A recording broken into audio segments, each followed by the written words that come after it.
Hi viewers, welcome to our channel. ప్రస్తుతం మనతో పాటు ప్రముఖ పొలిటికల్ అనలిస్ట్ డాక్టర్ దుర్గా గారు ఉన్నారు. వారితో ఒకసారి మాట్లాడదాం. మేడం నమస్కారం. మేడం నమస్తే. మనం ఏపీలో చూసుకుంటే సక్సెస్ఫుల్ గా ఎన్నికల పోలింగ్ అయితే ముగిసిపోయింది మేడం. మరి ఎన్నికల పోలింగ్ పైన మీ సమీక్ష ఏంటి? అలాగే నారా చంద్రబాబు నాయుడు గారు కూడా ఒక ట్వీట్ చేశారని విన్నాము. ఆయన ఏం ట్వీట్ చేశారు, దానిపైన మీ ఒపీనియన్ ఏంటి మేడం? ఫస్ట్ ట్వీట్ గురించి చెప్పుకుందామండి. ఆయన అన్నది ఏంటంటే, ఇవాళ ఒక చారిత్రక దినం ఆంధ్రప్రదేశ్లో.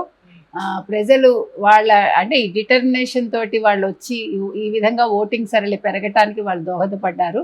వాళ్ళు అంతంత పెద్ద పెద్ద క్యూ లైన్లో నిల్చుని వాళ్ళు ఓటు వేసి తెలుగుదేశం కూటమికి మద్దతు తెలిపారు. ప్లస్ వాళ్ళకి సరైన లైటింగ్, అంటే ఇప్పుడు చీకటి పడుతోంది కాబట్టి వాళ్ళు ఇంకా క్యూ లైన్లో ఉన్నారు. సో క్యూ లైన్లో ఉన్నప్పుడు ఏంటంటే 6 గంటలు దాటిపోయినా కూడా వాళ్ళకి ఓటు వేసే అవకాశం వాళ్ళు ఇవ్వాలి. ఎవరు? రాష్ట్ర ఎన్నికల సంఘం వాళ్ళు. సో వాళ్ళకి సరైన లైటింగ్ పెట్టండి, అలాగే వాళ్ళకి కావాల్సిన సదుపాయాలు కల్పించండి అని ట్వీట్ చేశారు. అయితే ఇవాళ ఓటింగ్ సరళి విషయానికి వస్తే ఆంధ్రప్రదేశ్లో నిజంగానే ఇవాళ అసలు అద్భుతం జరిగిందండి. ఎందుకంటే దేశ విదేశాల నుంచి ఓటర్లు రావడమే కాకుండా ప్రతి రాష్ట్రం నుంచి, అంటే తెలుగు వాళ్ళు ఎక్కడెక్కడ ఉన్నారో వాళ్ళు తమ ఓటు హక్కు వినియోగించుకోవటానికి ఈరోజు కార్లలో కావచ్చు, బస్సుల్లో కావచ్చు, ప్రత్యేక బస్సుల్లో కావచ్చు, లేకపోతే వాళ్ళు ఎలా పడితే అలాగా, ఈవెన్ ఫ్లైట్స్ కూడా వాళ్ళు అసలు డబ్బులకు వెరవకుండా ప్రైవేట్ బస్సులు అయితే చాలా రేట్లు పెంచేసాయి.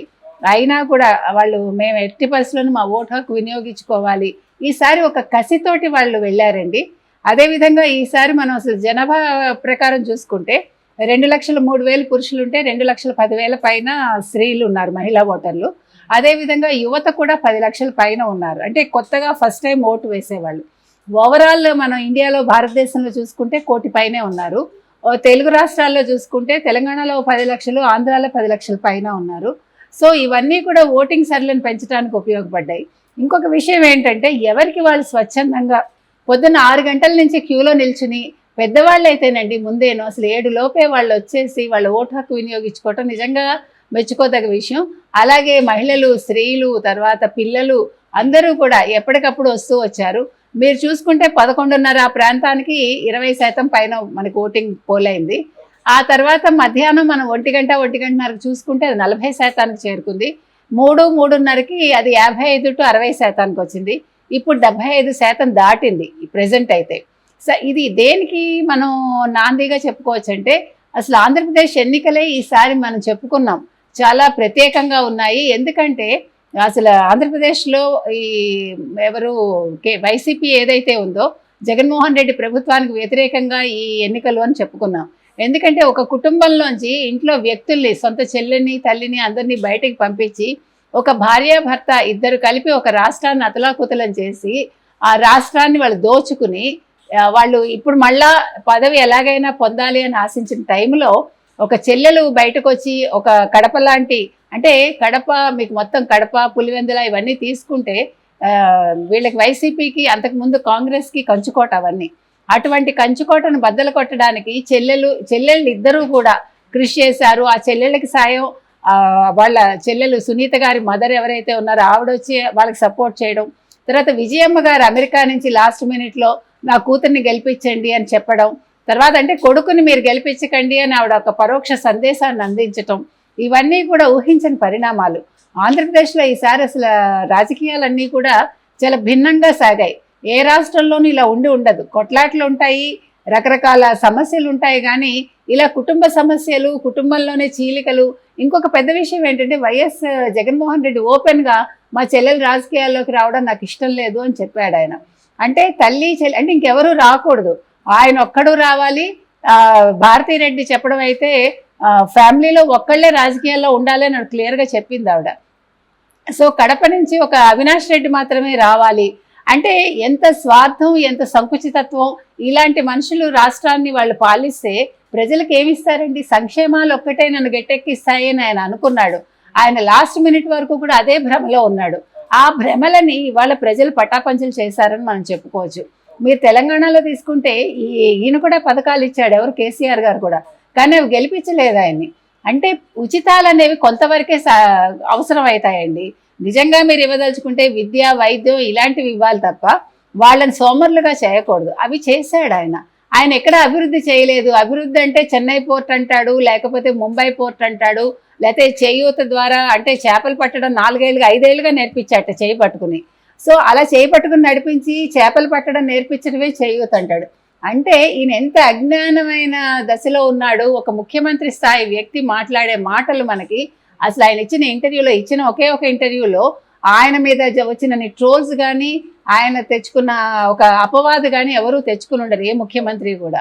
సో ఒక ఐటీ డెవలప్మెంట్ లేదు, ఒక అభివృద్ధి లేదు, ఒక పరిశ్రమ లేదు, ఉన్న పరిశ్రమలు తరలించేశాడు. ఇవన్నీ కూడా ఓటర్ల మీద ఈరోజు ప్రభావం చూపించాయండి. ప్రజలు భయపడ్డారు. నెక్స్ట్ ఈయన వస్తే మనకి ఇంకొకటి ల్యాండ్ టైటిలింగ్ యాక్ట్ అనేది ఇంకా చాలా పెద్ద ఇంపాక్ట్ చూపించింది. అది ఆయన ఊహించలేదు, మరి ఎవరు సలహా ఇచ్చారో మనకు తెలీదు. ప్రజల అదృష్టం కొద్దీ ఒక వారం ముందు దాని గురించి తెలవటం, అది ఆయన మీద నెగిటివ్ ఇంపాక్ట్ చూపించింది. ఇంకొక విషయం ఏంటంటే, ఈయన ఒకప్పుడు పెట్టుకున్న ప్రశాంత్ కిషోర్ లాంటి వాళ్ళే నిన్న ఒక ఇంటర్వ్యూలో చెప్పారు ఆయన. సో నేను ముందే చెప్పాను ఈయన గెలవడు అని, 51 సీట్లు రావటమే కష్టం అని చెప్పాను, మీకు ఈ పథకాలు ఒకటి మిమ్మల్ని గట్టెక్కించమని చెప్తే ఆయన నమ్మలేదు, నేను ప్రజలకి డబ్బులు వేస్తున్నాను అదే నన్ను గెలిపిస్తుంది అన్నాడు. ఈ రోజు చూసుకుంటే నాకు 155 సీట్లు వస్తాయని ఆ రోజు చెప్పాడు, కానీ ఇవేవి గెలిపించవండి. అసలు నేను వాలంటీర్స్ వ్యవస్థ నేను పెట్టలేదు, ఈ పథకాలు నేను చెప్పలేదు, ఆయన డెఫినెట్గా ఓడిపోతాడు అంటే ఈయన డబ్బులు తీసుకుని మాట్లాడుతున్నాడు అని చాలామంది అన్నారు. అయితే విజయమ్మ గారు మాట్లాడారు కదా, మరి కొడుక్కి వ్యతిరేకంగా కూతుర్ని సపోర్ట్ చేస్తూ విజయమ్మ గారు డబ్బు తీసుకున్నారా అని ప్రశ్నించాడు ఆయన. సో ఓవరాల్గా మీరు చూసుకుంటే ఈరోజు ఆంధ్రప్రదేశ్ అనేది అసలు ఎన్నికలు ఎంత ఉత్సుకతతో, లేకపోతే ఒక చాలా అందరూ కూడా ఆంధ్రప్రదేశ్ మీద ఇవాళ దృష్టి పెట్టారండి. మొత్తం మనకి రాష్ట్రంలో ఇన్ని ఎన్నికలు జరిగాయి కానీ ఎప్పుడు కూడా ఇటువంటి వాతావరణం మనం చూడలేదు. అదేవిధంగా మీరు తీసుకుంటే వంగా గీత, ఇవాళ ఒక అతను ఒక కండువా కప్పుకున్నాడు, ఎర్ర కండువా అని ఆవిడ ఉలిక్కి పడింది. ఎందుకు ఉలిక్కి పడాలి? నువ్వు ఎర్రచీర కట్టుకున్నావు, లోపల ఫ్యాన్లు తిరుగుతున్నాయి, ఫ్యాన్లు తీయించేయాలా మరి? అంటే మనిషి ఎంత దిగజారుతున్నాడో ఆలోచనలో అనేది మనం చెప్పుకోవటానికి ఇవన్నీ కూడా. నువ్వు ఒక అభ్యర్థిగా ఉన్నావు, నీకెందుకు భయం? నువ్వు గెలుస్తాననుకున్నావు, నువ్వు చేసిన మంచి నేను గెలిపిస్తుంది అన్నప్పుడు ఇవన్నీ చిన్న విషయాలండి.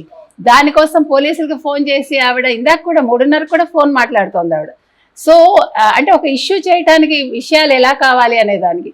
అదేవిధంగా మనకి ఇతను ఎవరు, శివకుమార్, అన్నాబతుల శివకుమార్, అక్కడ ఉండే ఒక ఓటరు నువ్వు లైన్లో రా అన్నప్పుడు ఒక పెద్ద మనిషి అయితే కనుకైతే అతను ఒక ఎమ్మెల్యే క్యాండిడేట్ ఎలా మాట్లాడాలి?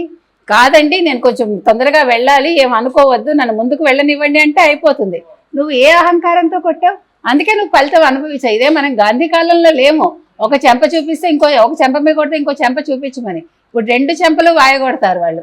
సో దానికి నీ కార్యకర్తలు ఆయన మీద తిరగబడి, సో అందుకే నీకు తగ్గట్టుగానే అయింది. నిన్నేమో ఆ ఇంట్లో కూర్చోబెట్టారు, హౌస్ అరెస్ట్ చేశారు, అయినా కూడా నువ్వు బుద్ధి లేకుండా మళ్ళీ వీడియో రిలీజ్ చేసి ప్రజలు నవ్వుకుంటున్నారు. నువ్వు తప్పు చేసి ఎదరవాళ్ళ మీద అంటావేంటి? అసలు అతను ఏం మాట్లాడలేదు.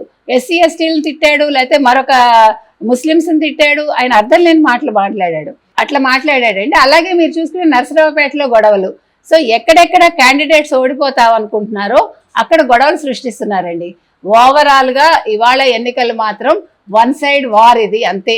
తెలుగుదేశం కూటమి ప్రభంజనం వస్తుంది, అందులో సందేహం లేదు. 9వ తారీఖున అంటే జూన్ 9న చంద్రబాబు నాయుడు గారు డెఫినెట్గా ఆయన ముఖ్యమంత్రిగా ప్రమాణ స్వీకారం చేస్తారు, రాష్ట్రాన్ని అభివృద్ధి పదంలో నడిపిస్తారు.